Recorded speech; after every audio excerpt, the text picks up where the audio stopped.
وہ رات کو گشت لگا رہا، کہیں دشمن تو نہیں آ رہا، کہیں جان کا خطرہ تو نہیں، کہیں فوج کو خطرہ تو نہیں. وہ گزرتے گزرتے اپنے دستے کو لے کے گزرا، جوگی سو رہا، اس کو جوگی کہتے ہیں، یہ جوگی کا لباس. تو کمانڈر ابو الحسن نے اپنی تلوار کو نکالا کہ اس جوگی کا سر قلم کرو. جو تلوار فضا میں مولک ہوئی تو اس کے کان سے آواز ہے، یا رب العالمین، یا رب العالمین، یا رب العالمین، انا حقیر العبد الحقیر، انا عبدک الحقیر، انا عبدک الحقیر. اے مولا، اے، اس نے کہا یہ جوگی معلوم ہوتا ہے اور میرے خدا کو پکارا ہے. مولا میں کمزور تیرا بندہ ہوں، میں تیرا کمزور بندہ ہوں. اس نے تلوار روک دی. اب وہ بندہ رونے والا، سجدے والا سجدہ کر رہا ہے، رو رہا ہے، آنسو ٹپکا رہا ہے. کافی دیر کے بعد اس نے سر اٹھایا تو ابو الحسن کانپ گیا. پٹھان تھا، پشاوری پٹھان، لرز گیا. جہاں پڑھا یہ چیز، سرکار یہ کیا ہے؟ دیکھا وہ تو محمود بادشاہ، محمود غزنوی جوگی بن کے رو رہا ہے. اس نے کہا بیٹا چیک شد، کیا ہوا؟ کہا یہ کیا ہے؟ کہا نادان سن، تلوار کے زور سے دنیا فتح نہیں ہوتی ہے. دن کو سجدے، دن کو جہاد کرتا ہوں اور رات کو آنسو ٹپکاتا ہوں، تب خدا میری آہوں کو قبول کرتا ہے. یہ میں نے جو دنیا کو فتح کیا ہے، یہ میری شمشیر برا کا صدقہ نہیں، میری فوج کی عظمت یا شجاعت کا نتیجہ نہیں، یہ میری آہوں کا نتیجہ ہے، میرے آنسو کا نتیجہ ہے. میرا رب کرم کرتا ہے تب مجھے فتح ملتی ہے. تو دن کو شمشیر زنی کرتا ہوں اور رات کو آنسو ٹپکاتا ہوں، تب خدا مجھے کامیابی عطا فرماتا. ابو الحسن آپ گیا، اتنا بڑا بادشاہ، لاکھوں کی فوج، اور رات بھر سجدہ، رات بھر عبادت. کل جب مسلمان آپ کا بھائی ایسا سجدے گزار تھا، عبادت گزار تھا، اشک بار تھا، آہیں بھرنے والا تھا، تو آسمان کے ستارے جھک کر کے آپ کو سلام کرتے تھے. دی اذانی کبھی یورپ کے کلیساؤں میں، دی اذانی کبھی یورپ کے کلیساؤں میں، کبھی افریقہ کے تپتے ہوئے صحراؤں میں. شان آنکھوں میں نظر کی تھی جہانداروں کی، کلمہ پڑھتے تھے ہم چھاؤں میں تلواروں کی. آ گیا اے لڑائی میں اگر وقت نماز، آ گیا اے لڑائی میں اگر وقت نماز. قبلہ روحوں کے زمین بھوس ہوئی قوم حجاز، ایک ہی سب میں کھڑے ہو گئے محمود و عیاض. نہ کوئی بندہ رہا نہ کوئی بندہ نواز. جب تم نمازی تھے، پرہیزگار تھے، قرآن کے تالی تھے، اسلام کے دیوانے تھے، مرشد کے پروانے تھے، تو خدا کی رحمت ہمارا استقبال کر دی. ہمارا دوسرا بھائی اپنے مشن میں ناکامیاب تھا. آج وہ کیوں کامیاب ہے کہ ہم اسلام سے دور چلے گئے؟ ہم نے قرآن کو چھوڑ دیا، قرآن کی تعلیم کو چھوڑ دیا.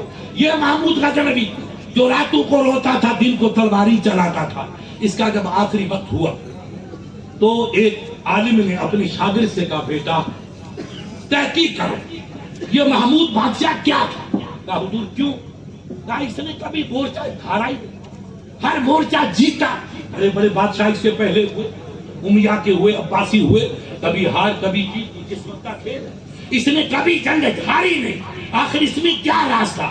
سنو میرے بھائی، آپ کے بھائی کا کیا؟ تو علماء نے کہا کہ بھائی اس کا راستہ نکالو. تو دو علماء کی ڈیوٹی لگائی، جاؤ ان کے بیٹے سے پوچھو، مسعود، محمود کا بیٹا مسعود، اور ان کے عزیزوں سے، ان کے کمانڈر سے، سبقتگین دوسروں سے، ان سے پوچھو کہ یہ محمود غزنوی تمہاری نظر میں کیا تھی؟ ایک تھا، پرہیزگار تھا، عبادت گزار تھا. کوئی پوائنٹ ملے گا جس سے آپ نتیجہ نکالیں گے کہ اس کی کامیابی کے پیچھے یہ راز پوشیدہ ہے. دو عالم گئے، پوچھتے پوچھتے ان کے بچے کے پاس پہنچے. وہ عالم تھا، کہا بیٹا بتا تیرے والد کا کردار کیا تھا؟ کہا ہماری طرح انسان تھے، نماز پڑھتے تھے، خدا کے آگے روتے تھے، جہاد کرتے تھے، قوم کی خدمت کرتے تھے، انصاف کے تقاضے پورے کرتے تھے، خیرات و صدقات کرتے تھے. یہ تو سب نیکی ہر انسان کرتا. ایک بات اور ہے، کہا وہ کیا؟